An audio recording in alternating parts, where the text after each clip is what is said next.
Welcome to our podcast, Keeping It Real for Asians, with Sweta and Meehir. Through these honest and raw conversations, we will be sharing our real lived-in experiences, practical tips, and wisdom to begin breaking long-held myths and perceptions. Stay tuned as we will be covering such topics as sexuality, relationships, creativity, personal mastery, and leadership as modern Asians. Our end result is keeping it real for British Asians to come out of the shadows and reconnect back to the light of their greatness, whilst dropping the masks and conditioning us Asians carry. We believe it all starts with a conversation. You know, we're not self-regulating or whatever. Our emotions are fully playing out. We become very primal. It's because it was so stressful. I was holding it all together. Interesting, we both use music. Music's like a big one for me. Music really helps me. Really, my body is tensed up, and that was exactly what I was feeling. And because remember, I'm doing the whole holding on, was where you may not know what that emotion is for you. There's no way you're going to know. What am I doing this? It's a beautiful gate to your own vulnerability.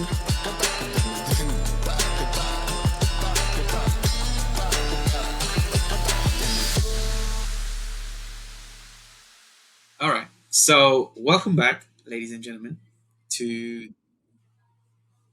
the conversation Sweta and I are having around the relationship between men and women, specifically around Asian men and women, intersexual dynamics, interpersonal relationships.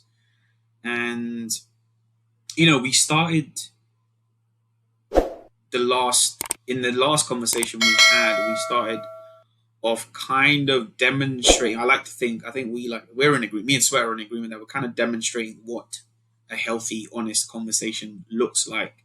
And we kind of wanted to pull that thread further, specifically around, like, you know, one of the main things I think me and Sweta are really trying to do our best with is being honest with you guys when you're listening to us, and trying not to paint a picture that it's all, you know, sunshine and rainbows and roses. We want to be, you know, very transparent that this is an ongoing learning experience for each of us individually in our personal lives, but also, you know, in the dynamic of the conversation her and I are having on these recordings as well, on these episodes.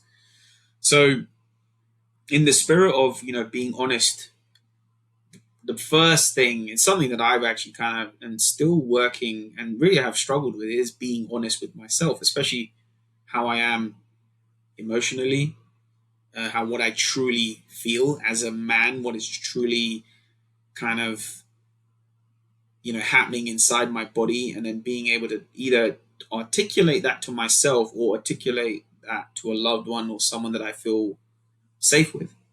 You know, prior to hitting record, you know, Sweta and I were talking about, you know, being honest with one another and doing it with the right, sharing with the right people, but also having, you know, a level of self-awareness and self-honesty, and I guess a mastery and ability to kind of self-regulate and kind of know our emotions and not let them spew out. Or, well, like a lot of people, I think, what I think me and Sweta did say is that we didn't say it like this, but I think what we were saying is that we deny how emotional we actually feel. Like we put on a front posture.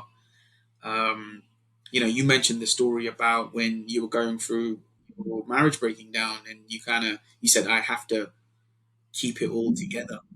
Hold it together. Right. And I think that's a lot of pressure. That's a lot of BS to kind of have running through your head, because you're so worried about how you're appearing to everyone else. And in your case, you also had a young child as well. All of that. And you're just like, I really don't want people to see me sweat. But we're all human at the end of the day. And the thing that connects us together more than anything is the fact that we all suffer. We all go through suffering at some point. But it's interesting that we do so much to not let people know that we're really dying inside sometimes. So let's kind of just, we want to unpack that. We don't really have, we don't have all the answers, but we want to say that we have just a level of uh, awareness within each of us and between myself and Sweta that we can at least have a healthy conversation around this. And we're not, you know, Yeah, definitely. I really want us to talk about our personal experiences and share our approaches and also how we handle things, how we didn't handle them well or did we handle them well, that type of stuff. So, Yeah. I think the first thing anything starts with is awareness, and just having awareness of where you're at and what's going on with you, what's going on in yourself and in your body. And I think just before we came on to this, we were talking about the whole pressure that you were saying on men about, and maybe for yourself as well, Meehir, of how I've got to hold it together, how I've got to keep it together, how I can't be showing emotion. And I think what you was, and I was saying to you, actually, that's not just for men, right? I felt that, and then it triggered the memory of, when I was going through my separation at the time, when I separated from my then husband, who's now my ex-husband, and my daughter was 8 months old. And that sense of the pressure I put on myself of, I've got to hold it together. And it wasn't that I needed to hold it together for society. I needed to hold it together for my then husband, ex-husband, whatever we want to call him at the time, and my daughter. I was taking on a role. And what role was I taking on? A very masculine role, if you think about it, right? Thinking I've got to hold it together. And then when I did need to break down and cry or whatever, I'd do it in hiding. I remember this actually. This is not a good tip. It might be a tip for some people, but a woman told me, like, Shri, if you want to cry, go in the shower and cry, because that way you don't get the puffiness under your eyes. So I don't know why, but I still remember that, right? So I used to in the shower. That's what I used to do, is it? So I'd cry in the shower. I'd be like, cry in the shower. Come on, you can imagine, there's a lot of emotion going on. I'm a new mum. I'm with a man who I know I'm not supposed to be with, going through separation. And then to top it off, I also went back to work quite early. I know it was just a nuts time.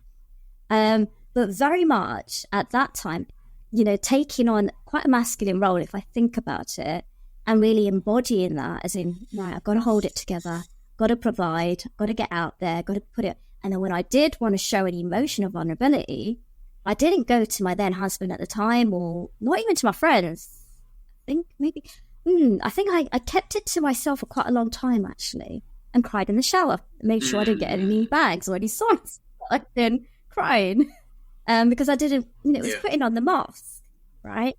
And I don't know if that's pressures also then being Asian might have come into it unconsciously, because, I thought I'm getting married for life and all that kind of stuff, failure, and that probably had a little part to play.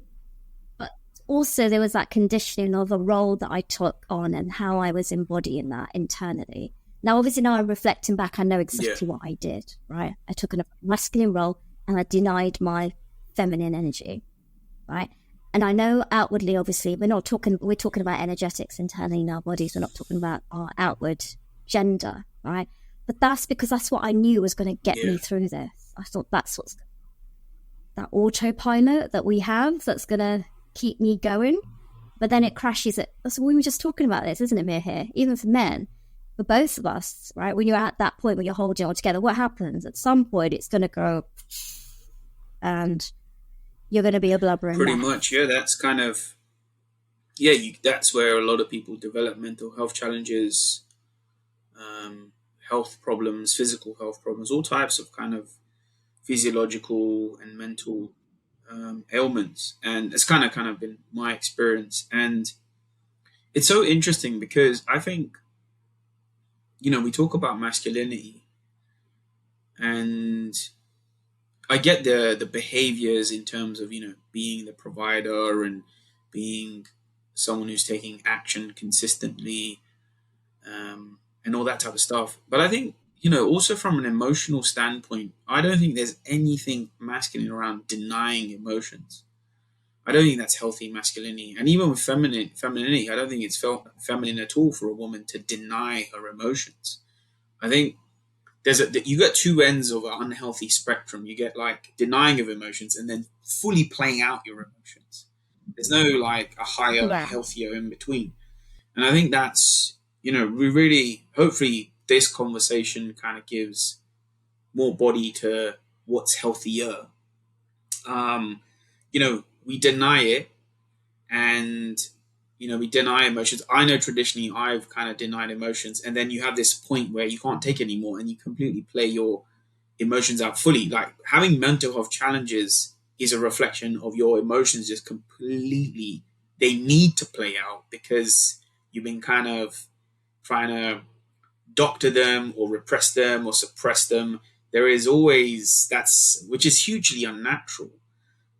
Instead of learning, Sweta does the work in embodiment. I don't specifically do work in embodiment, but I just stumbled upon a way of relating to myself in a much healthier way where I allow myself to fully feel my emotions, associate whatever thinking that's going on, but fully feeling them and allowing them to kind of, run their course, you know, powerfully. Now, I wouldn't say I'm proficient to the point where, I have an emotion and it kind of goes away. Sometimes these things last for, several hours on end, maybe even several days, and it's varying, it fluctuates or whatever.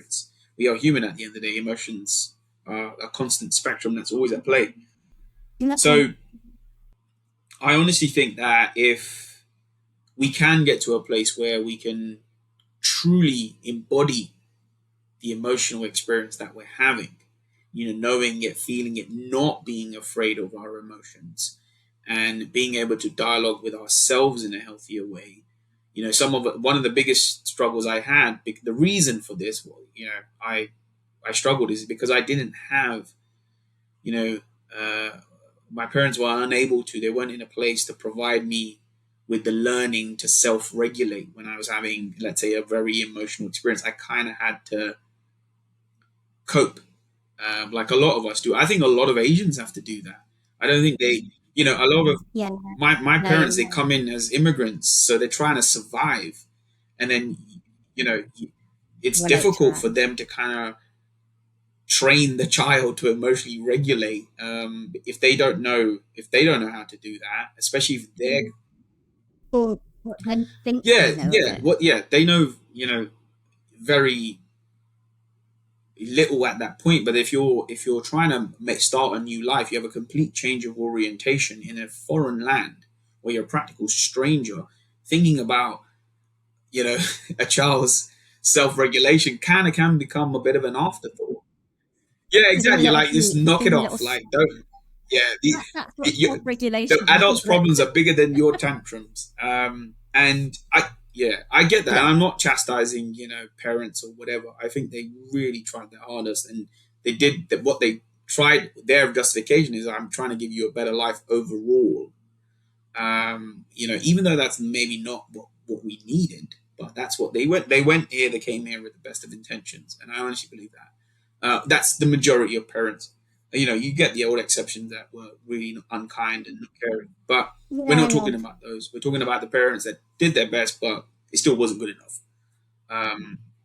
And from a standpoint of me as a man now, as a so-called grown-ass man, trying to emote healthily in the world and relate to people, especially women, in a much more healthier way. So it's quite a journey there, but it's worth it, especially if you want the type of healthy relationships you truly desire, and also having the type of healthy relationship you want to have. Ultimately, the most important relationship is the one with yourself. Yeah. No, I hear you totally on that. And I think, again, like you said, our parents did the best. They're the first generation of coming into this country. We're the second generation Asians, right? And there was this sense of, if you're vulnerable, you're weak. Right? No, that was a story. And for me, yeah, exactly. So vulnerability was seen as weak. And so I adopted that story quite early on, right? Of, okay, so vulnerability is weak. So therefore, if I cry, that means I'm weak. Right? And look how that's played, fast forward into my adulthood, right? So that's that story. There's a little bit of conditioning there. Fast forward, I'm going through like probably the biggest change I've ever been in my freaking life, right? Divorce, separation, all that crap. And I hid crying. I denied emotion. It's nuts. But where did it start? It started quite early on, and that story was there. And like you said as well, we're emotional bodies, right? So if I'm not expressing that out, it's going to be, I'm hurting myself by denying that aspect. In the process, because it was so stressful, if you think about it, even now, I'm like imitating it and embodying it. I was holding it all together. Think about it. Like if anyone's listening to this, I'm putting clenching my fist. For impact. I'm bracing for impact, right? My body is tensed up. That's what I was doing, right? And that's how I was supposedly holding it together. And I'm saying that language to myself, where to a point afterwards, my ovary burst in me. Jesus. Right? That's what happened. There is a consequence to this, right? Where, to be fair, that was a very high stress mode I was in. There was a lot going on, right? New mum, I've gone back to work way too early. My daughter's 9 months old, but I thought that's the only way to cope, right? And also literally just separated. He's only just moved out. My husband at the time had moved out. There was a lot of stress, a lot of holding it together that I'm saying, using my head. It was all from my head and masculine willpower, denying that to the point where my body was like, no, you contain me. Because if you hold on to anything for too long, it's going to burst eventually. And it physically burst in me. That is what happened. So there is a consequence to this if we don't really listen to our bodies and embody the masculine and feminine energy and not see that side, that vulnerability is weak. And actually, there is some gold in there. And it's not your conventional gold that you get from the masculine where, you get your actions and you're doing things. Because it's very tangible, isn't it, from that perspective? This is a little bit intangible. This is actually more deeper. This is where the real, the gold is shining. But we deny that because we can't make sense of it, right? That's what I was denying. And that was my biggest wake-up call to be like, whoa, I need to change this. This is not the mum I want to be. This isn't the woman I want to be. This needs to change, right? And that was an experience I had to go through. It was quite interesting. So I broke down in tears on women, but you can get that. And this is a dialogue, the question, but the conversation you and I were having before we hit record around how, yes, there's greatness in like women coming together and men coming together and being vulnerable, but there is something even more beautiful where once you've done that inner work yourself or what's going on inside of you, to have the opposite sex, to have that dialogue with them, to have that richness and bring in different things to the melting pot can really help us in our journeys, right? And raise our awareness a bit more. Like, so something Meehir keeps saying to me, so within me, there's a duality, right? So there's an embodiment of a boss lady who he calls, what you call it, Swetter Pro mode. Yeah. And there's another side Pro, of me. Yeah, Swetter Pro, like iPhone Pro, Swetter Pro. Yeah, so apparently it's iPhone Pro version, which I am aware of. And then there's another version where it's just me, is just the Sweta way, actually, the creativity. There's a two at play. Now, they're inside me, and that's part of my wholeness. That is all me, right? But as Meehir reminded me, we don't need Sweta Pro on this podcast. We need the Sweta way, the creative way, the vulnerability. That's what human. We need the human, not the robot. Easy now, like part of me. Your head. No. You know what it is. We all have parts of us that are designed to make us feel safe. Yes. So I know that Swetter Pro serves a purpose when she doesn't maybe perhaps feel safe or is in a new dynamic or a new experience, where Swetter Pro has to be just, slightly in protection mode. Yeah, and that is completely acceptable. Yeah. I have that same thing. And it's just that I'm just very aware of how much it actually stops me from truly creating the connection that I want. That's all. Yeah. No, but it's good to, again, bring it back to what we're saying. It's having an awareness of how that duality plays out in you. How does that masculine feminine energy play out within you? Whether you're male or female, doesn't matter. You've got those two energies in you. How is that playing out? How is one being denied? or suppressed or whatever craziness that you might be doing, right? And then also, like for me, because I work with the body, is then how is it showing up in the body, right? And how the embodiment of that, because that's a good way to be able to switch if you have that awareness. To be like, oh, she's coming up, because it sits in my shoulders, and I know, okay, relax back in, chill, right? We're just having a conversation, right? Don't need to go all professional here. But you, Meehir, where I'm coming from this is it's great to have a man reflect that back to me. There's one thing coming from a woman, which I don't think, especially when another woman is similar to me, who also has boss lady tendencies, which I have been around that crowd quite a lot. And so therefore, that's not going to be helpful for me. Like isn't always great. Sometimes you need, I need the opposite member of sex, someone who I trust, right? To be able to reflect that back to me. And there's a beauty in that. I agree. Right?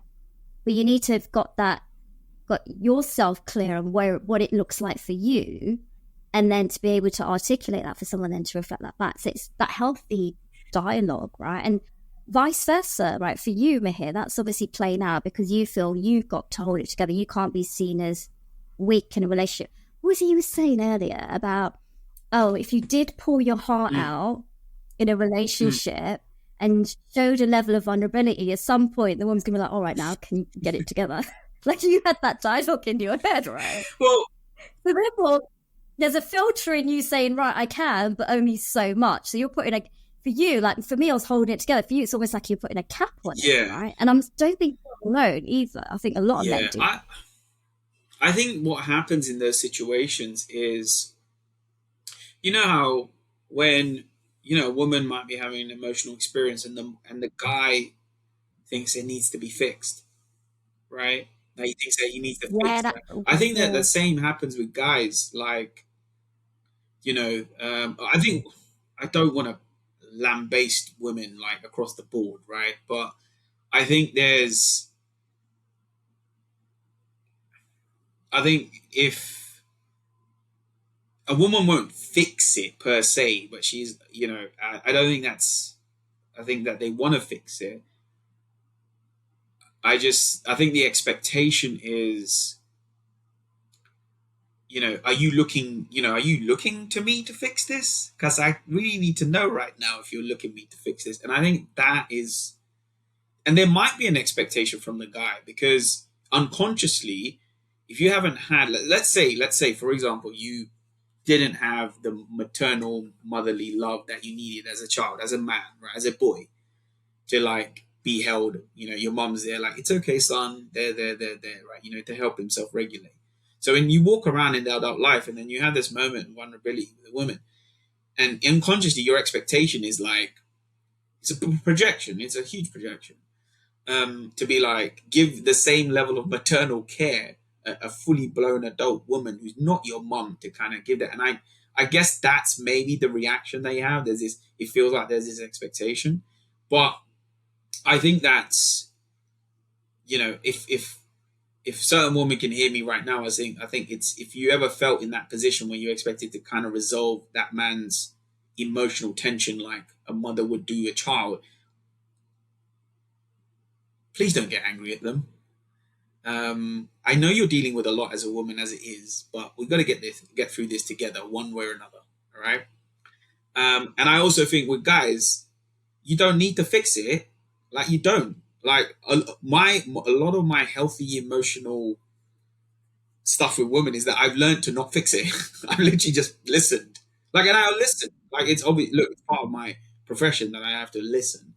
And also it's taught me that I don't need to be afraid of intense emotions, either in myself or let's say another human being, especially a woman. Like a woman can be very expressive. She can be screaming and shouting and crying, like in pain. She's in pain and she's just letting it out, right? As long as you're not dumping it on someone or abusing someone with it, it's totally okay, right? But if you can hold the space for that, it's a very powerful skill. It's a very powerful thing that you can offer to another human being. You need to be able to do that for yourself also, and also align with the right people that can do that for you, especially not just from the same sex. And you need to vary it because women bring a different type of leadership and love and energy just as much as men Yeah. do. We need both of them. Both those in equal amounts are nourishing for us as human beings. So I think, one of the biggest journeys I kind of had was this whole thing around reparenting yourself, like becoming the mum and dad you never had.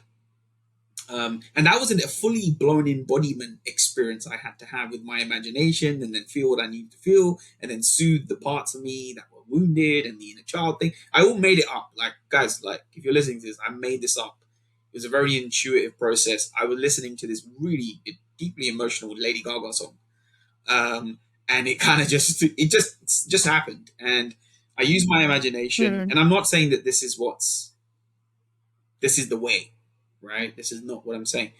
But just to paint a picture of how I had to use my imagination to drop into my heart, to drop into my body, and to be like, it's okay.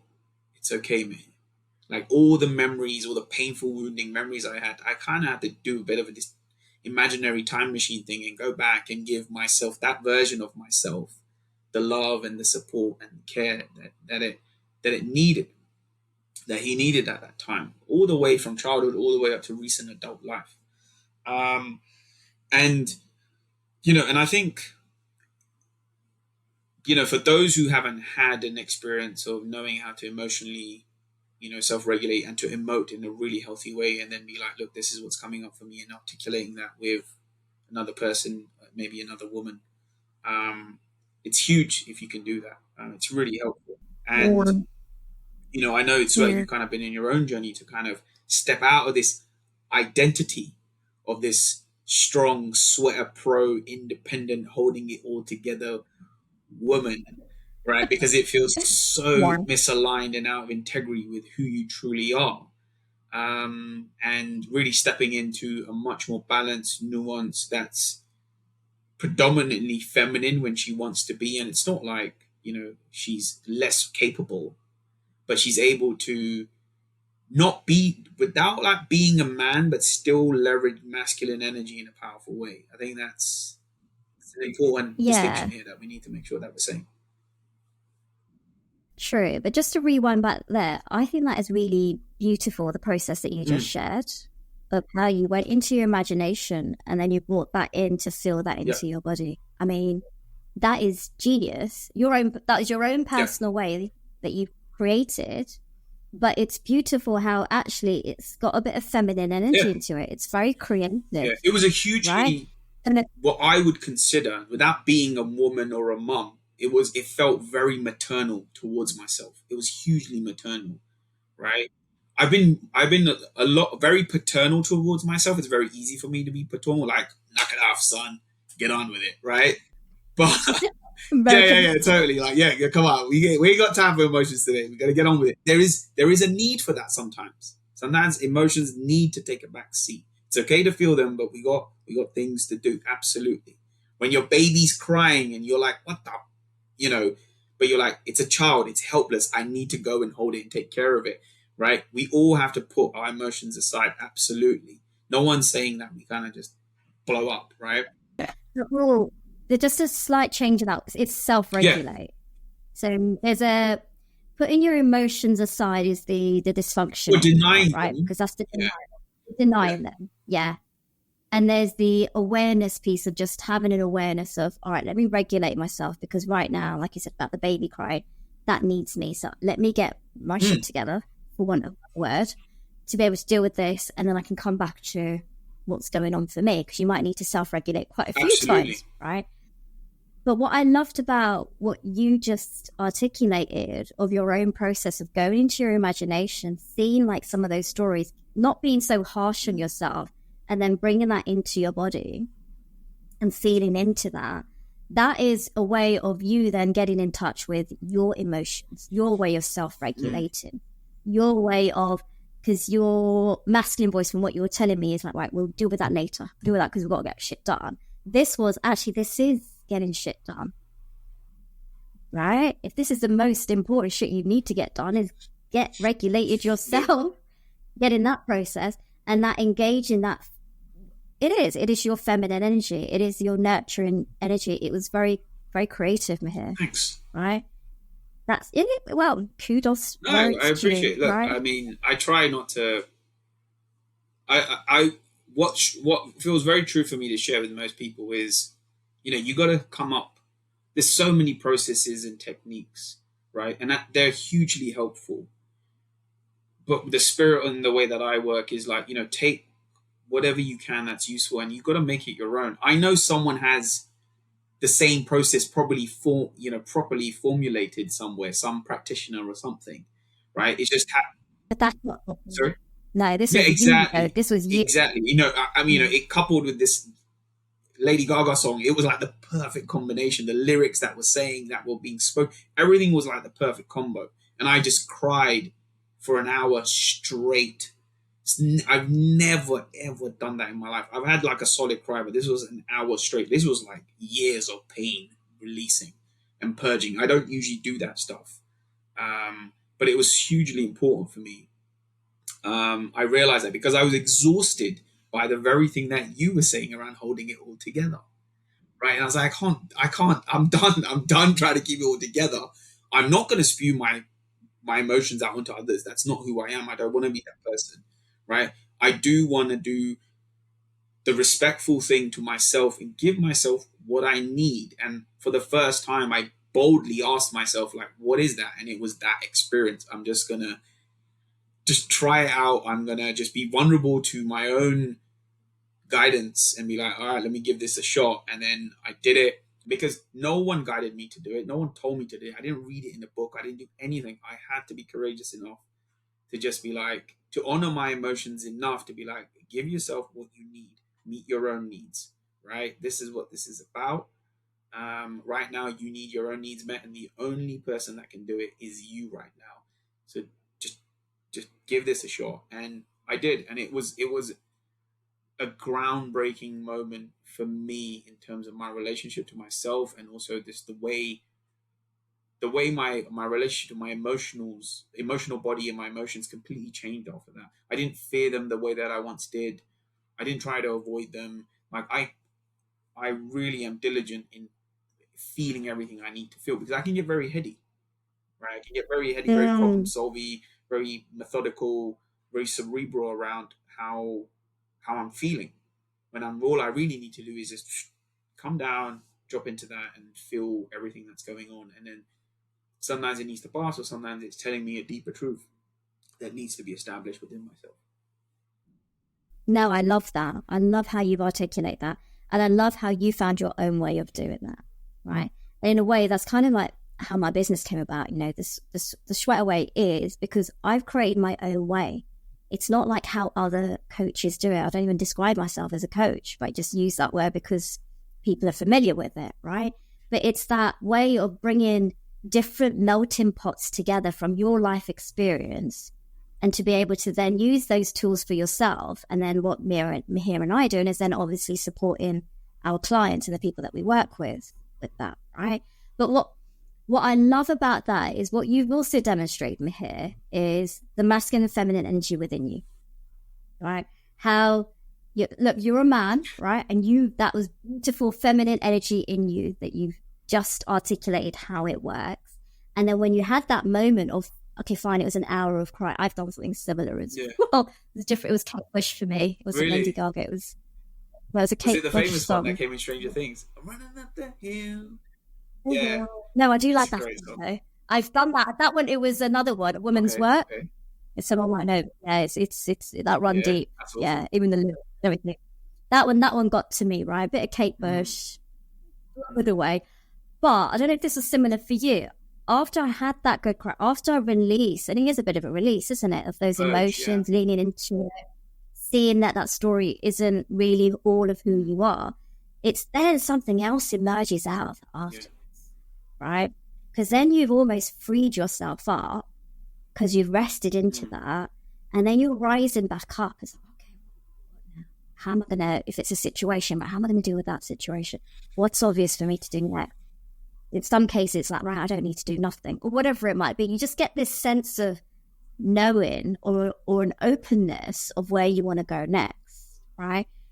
How beautiful is that? And yet we deny it because we're scared that if we go low, go into those emotions, that we're going to lose the plot.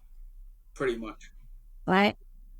That this is going to go tits up, that we can't do that. There's a real fear behind that. 100%. Right? And if you're surrounded by people that are reinforcing that narrative, like bless my dad, you know, he's just seen me on a hospital bed, recover from a operation. He doesn't know the magnitude of it. You know, for a woman to lose her ovary is quite a big deal. For him, it's just like, well, you're okay, right? Okay, well, just how long does it take to recover? Like, he's just practical because he's got into fixing mode, right? If I've got fixers around me, or if you, as a man, you've got fixers around you, that's not going to help you. What you need is you need to melt into that, right? You need to be around people that will give you that. Also, to be able to do that for yourself, as Meehir has just beautifully demonstrated, in your own way, whatever that looks like for you. Interesting, we both use music. Music's I like that. a big one for me. Music really helps me. I traditionally my style of music that I love listening to usually doesn't have any lyrics. So I love pieces and compositions and stuff like that. I don't really have any much lyrics. So if it has lyrics, it's like some foreign language or something like that. It's quite deep and emotive and whatever. But this was, on the rare occasion I listened to technically what was a pop song. But it was just, it had the perfect tune with the perfect set of lyrics and the great voice of Lady Gaga, and it just did exactly what it's supposed to do in that moment in time. But you know, music is huge, like rhythm, sound, vibration. It's all part of, you know, we all know that if we listen to a certain song, it gets us going emotionally, whether it's like gets us hyped or it gets us in tears. You know, we listen to certain songs after a huge, say, relational breakdown or death to someone or a breakup. Everything, like music, sound is, you know, a powerful mechanism to process emotion. That's from a very basic and accessible level, and then you can go all the way up to like ceremonious level and having ceremonial experiences with sound and vibration and stuff. Yeah, no, I love that, and I get what you mean. Like, similar for me now. If I am processing emotions and I'm using music, I use less lyric-y stuff. If I do, then it's more because I want to get, you know, high energy, then that's different. But if it's something where I'm processing emotion, they won't have the lyrics. But back then, when I was using music, I found that the lyrics sometimes helped because I wasn't able to articulate my own emotions. Yes. Right? Whereas the person that is singing is able to articulate what I'm feeling because I couldn't articulate it myself. Yeah? And there's this one song, there's always songs, isn't it? But there was one, there's a Christina Aguilera, of all people, duetting with some guy who I can't remember. And it was this real sad song, right? Even the video is sad. And it's all about, I'm giving up on you. I can't carry on, I'm giving up on you. And then just the word. Remember at this time I'm going through separation, and that was exactly what I was feeling. And because you remember I'm doing the whole holding on? This woman is articulating, give up, like, you need to let go. You need to, this is done. This is done. And that there were certain songs where you may not know what that emotion is for you, especially if you've been holding it together or been in that role. There's no way you're going to know. So sometimes those musics, those lyrics, and you're wondering, why am I crying to this? It's because she's tapped into how you're feeling, or an aspect of it. Might not be the whole song, but you know what I mean? There's something that gets it.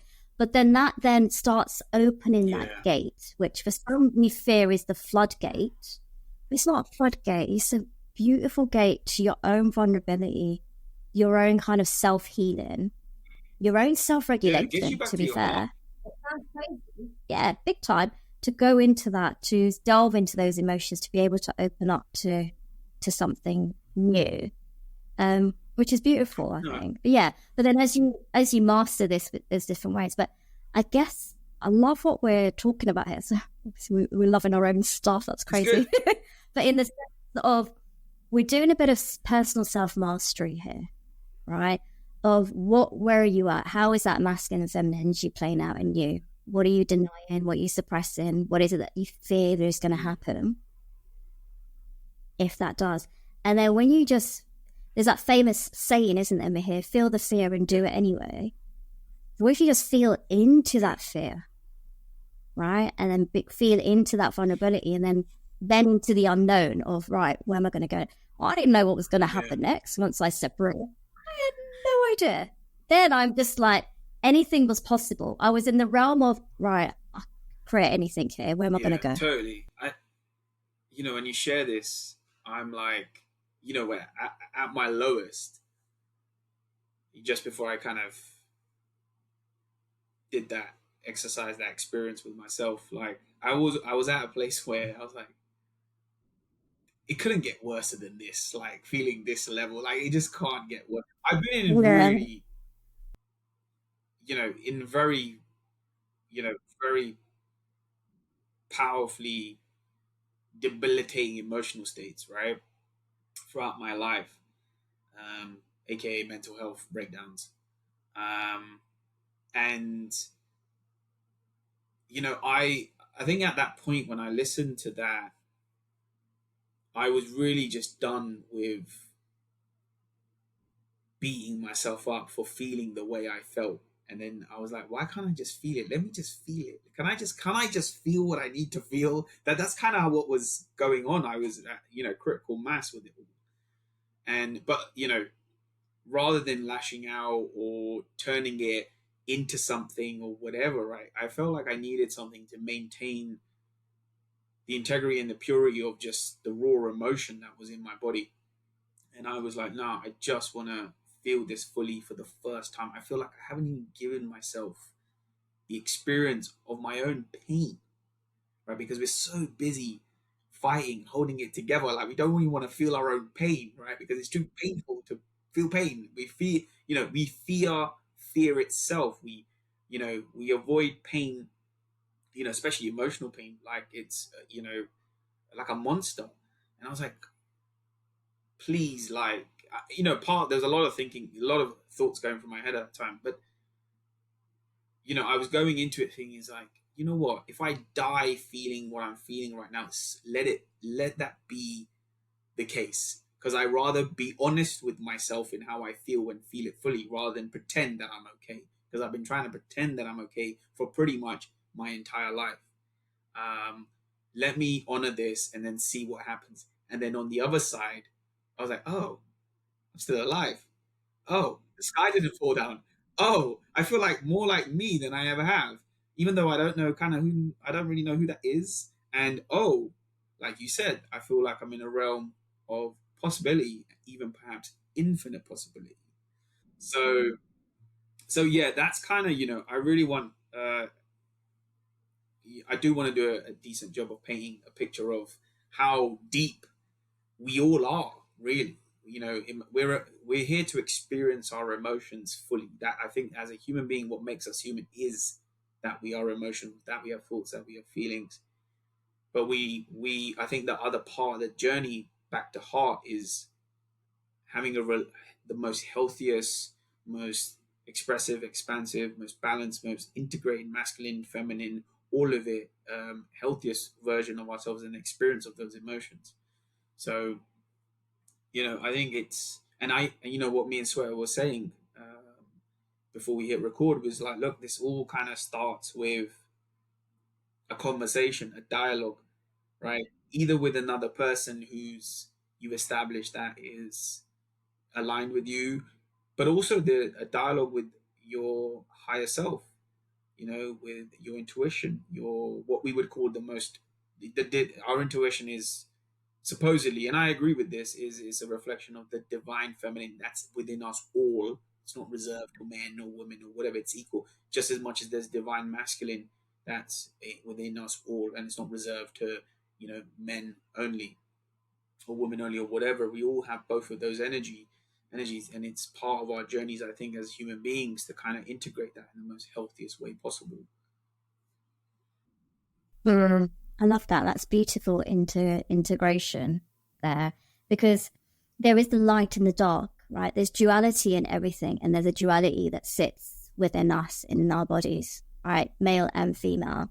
And it's getting to know that, really. Part of it is getting to know and an awareness of that, what that looks like, how that plays out. There's an element of also self-regulation within yourself, and also to have safe people around you to then be able to have those conversations. And I think where I was going here is how there can be that added value of going to the opposite sex to have that. Absolutely. I think we have to be courageous enough to talk to one another, because one thing I realized that, after this experience that I had, was it kind of really, I felt very secure in myself as a human being, especially as a man. Weirdly enough, it wasn't the denial of emotions, it was the integration of emotions that made me feel more like a man than I never had prior to my, that experience. And then when I would have interactions with women, one, I'm not afraid of it going into, well, I don't let fear of someone else's emotions override, my center. So I'm able to have a very emotional, maybe even there's a conflict with the other person that's a woman, and I need to, we need to work together to resolve it. All the way up to leaning on her, or leaning on this woman, or these group of women, to kind of feel fully supported. And I want to be able to provide the same for them. And I'm really living that truth right now, and it's the most nourishing experience I think human beings can have with one another, that we're able to kind of share energies because we're a man, because we're a woman. I think that's hugely sort of underappreciated. I think, I say as a guy, like, we talk about being surrounded by, the right people. As a man, when you're surrounded by the right women, life is better as a man. Like, everything's just better. I'm not going to go into like details as to how it's better. It just feels better. It all makes the hard work worth it for me, like everything. And it's amazing when, women have their own version of that, and they're reciprocating. They're like, yeah, you know what? It's amazing to be a woman because there's such great men in my life. All this type of stuff. And I think that's really hopefully one of the main energies and sentiments you get from mine and Sweta's conversations, is that, like, we're here to celebrate each other. But the only way we can do that is if we're willing to kind of have the dialogues, make mistakes, have the very confronting conversations with the other as well as ourselves. So yeah, that's kind of where I'm It's a level of vulnerability as well, isn't it? You've got to be vulnerable. So there's a level of vulnerability in those honest conversations that you have, and also the depth of what you'll receive back, I should say, or just receive full stop, from someone of the opposite sex versus just being around, other women. So I know from my perspective, because as Meehir calls it Sweta Pro, all I call her Boss Lady. Got to name them, isn't it? So I've named mine. He's just given a different name. We all have alter egos. I've got one. I'll share mine in a minute. Yeah. But it's good to name it, actually. That is, name yours. So I didn't coin it, but my mentor, Mark, he coined it. He goes, yours is Neanderthal. So it's so true. It's so true, because this is how I feel there's a truth to it, right? It's when we're not emotionally integrated, and our emotions are really, we're not self-regulating or whatever, our emotions are fully playing out, we become very primal. It's unregulated emotion becomes about survival. And Neanderthals were known, the only thing they had to do was survive, right? That's really, they had no other purpose other than that. And whether it's through eating, hunting, or procreating, it's very base level of operation. And I know myself that when I'm, my thoughts and feelings are running rampant, and I've denied myself feeling my emotions fully, I turn into a very angry man, a very angry boy. That's very, I wouldn't say destructive to the point where it's violent or whatever, but it's like, I'm with my club and I'm gonna clobber everyone with my anger. Like, emotionally, I'm gonna clobber you, right? And that's how the term Neanderthal came. That's one of the identities. There's several, but that's me at like a primal base level. And then there's several others where I have my own pro version, But I don't have a name. But there's the reason, what I found anyway, when you name it and you just give it a name where it's a bit cartoony or something that you haven't got like too much Yeah, charge to it, then it's a part of your awareness, right? So you're aware of it when it comes up. And then if you're able to articulate that to someone, they're also able to reflect that back to you, right? Whether that's in a humorous way or however is going to serve you in I that agree. moment. But I feel that's a good thing to do ourselves as part of our own self-awareness, self-regulation of knowing, right, what are those little roles or trolls, whatever you want to call them, that are playing out within you. Maybe give it a name just so that, you can identify it or pick it up when it does show up. And then also be able to Yeah, articulate that to people around you. But then the other caveat as well, while self-regulating yourself, make sure you're around people that are also regulated too, right? Because if you're just in the Neanderthals with other Neanderthals, that's just going to pretty much. perpetuate you. So if I'm in a room where, it's more of the boss ladies, which I have been, I'm not going to name names, I'm not going to go there. No I've been to judgment. certain events where no judgment. Yes, no judgment. But then it brings that side of me out. And then I've noticed I've got to do a bit of self. This isn't helpful for me. And there's no disrespect to them, but it's a disservice to me because I'm not showing up then in my authentic self, right? So whilst it's beautiful to be around all women and for you to be around men, if they are perpetuating that side of you, right? So for you, the Neanderthal, for me, you call her Sweta Pro or boss lady, whatever, right? It's not a helpful environment. However, if you've got someone who's the opposite, i.e., so that's why I say go to the opposite sex, there is going to be a difference. There's a difference here between my embodiment and Meehir's embodiment. We're bringing completely different things to the melting pot here, Yeah, where we are then able to kind of hold that mirror up to yeah. each other. Like you've done it for me a couple of times, which Well, is great, and no, we we do it do. for each other.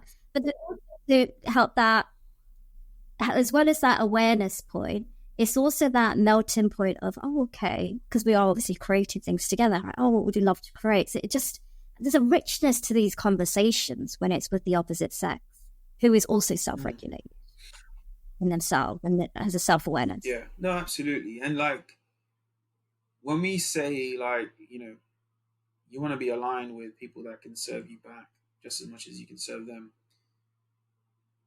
I may be able to see in a whole host of how Sweat is being dysfunctional in the context of being inauthentic, knowing that I can freely I feel connected with her truly when she's herself, when she's relaxed and she doesn't feel like she has to protect herself or her image or her reputation or identity or whatever.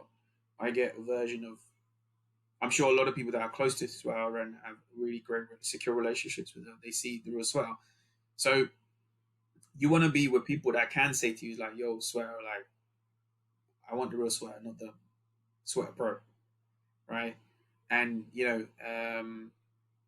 and she, I would absolutely want that reciprocated, right? I would want her to say, "Yo, man, down boy," down with the Neanderthal energy, and just move back into your heart as the man that I've usually experienced you as.